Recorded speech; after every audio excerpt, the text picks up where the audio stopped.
At 8 o'clock, we got, in my opinion, the upset of the day. We got Kansas State, which is 2-1, coming off a heartbreaking loss to Tulane. Travel number 6, Oklahoma, which is 3-0.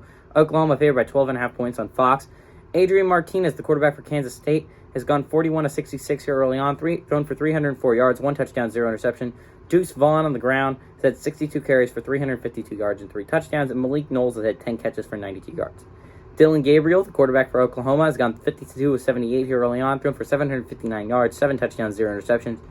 Eric Gray on the ground has had 37 carries for 286 yards and 2 touchdowns. And Marvin Mims through the air has had 14 catches for 310 yards and 2 touchdowns. Oklahoma leads the series all-time 77-21, and they did win the last game in 2021. The last Kansas State victory was in 2020, and they won in 2019 as well. Chris Klieman is 2-1 against Oklahoma since he's started coaching for Kansas State.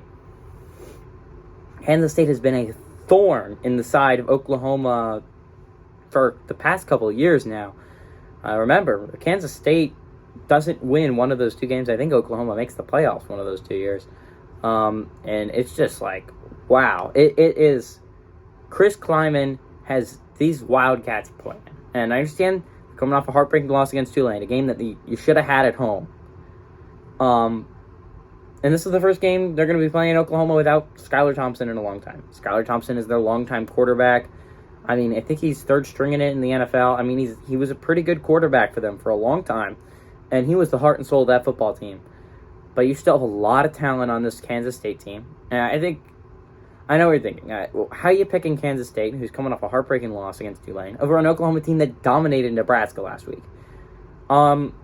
And it's because, number one, it's Nebraska. I don't know how much to put on that, really. I don't think Nebraska is too great of a football team, especially without Scott Frost coaching. And I think, as much as you hate saying it, I think firing Scott Frost was a poor decision at that moment.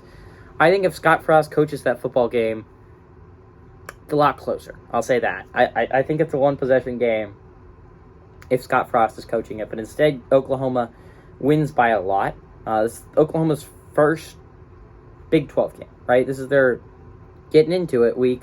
It's an elimination game for Kansas State.